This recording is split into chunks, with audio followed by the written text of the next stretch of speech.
ओम नमः शिवाय. Welcome to blessed by Mahadev 44. आपण मागे एक व्हिडिओ केला होता की ज्याच्यामध्ये मी सांगितलं होतं की एनर्जी एक्सचेंजवरती आपण डिस्कशन केलं होतं. तर एनर्जी एक्सचेंज जी आहे ती तुमच्या तोडीस तोड व्यक्तीबरोबर व्हायला पाहिजे. अर्थात तुम्ही ज्या व्यक्तीला तुम्हाला स्पर्श करून देता, ज्या व्यक्तीच्या तुम्ही संपर्कात येता, तर ती व्यक्तीसुद्धा तुमच्या बाबतीत चांगले इंटेन्शन्स ठेवणारी पाहिजे.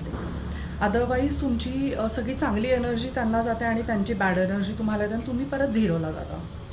तर मग मला एक जणाने विचारलं की एक्झॅक्टली मग आम्ही कसं करावं. So if we are in relationship with a person की जो माझ्या एनर्जीला मॅच करत नाही आहे, मग अशा वेळेला आम्ही काय करावं.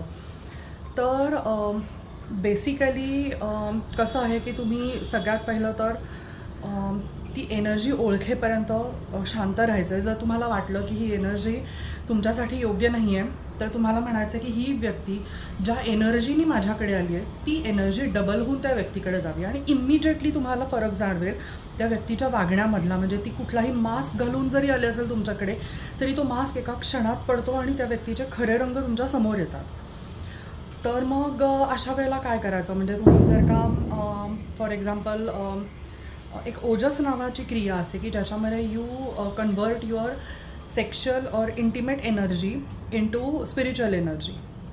तर जसं मी मागे सांगितलं होतं की ॲडिक्शन्स सोडताना एका दिवसामध्ये ओव्हरनाईट ह्या गोष्टी होत नसतात. मग आपण काय करू शकतो, तर आपण हळूहळू, म्हणजे आता त्याचं समजा तुम्ही एखादी गोष्ट, ज्या गोष्टीला तुम्ही ॲडिक्टेड आहात ती आठवड्यातनं 4 वेळा करत असाल तर we have to come to 3, मग 2, मग 1 आणि मग भगवंताला म्हणायचं की माझे हे ॲडिक्शन जे आहे ते तुम्हाला मी अर्पण करतो आणि please take me out of this addiction. अगदीच कधी येतात, शेवटी माणूस आहे म्हटल्यावरती डिझायर्स असतातच. आपल्याकडे गीतेमध्ये सुद्धा ह्याच्यामध्ये 23वा जो अध्याय आहे त्याच्यात सांगितलं की योगाचा तुम्ही आधार घेऊ शकता ह्या गोष्टीतनं बाहेर यायला.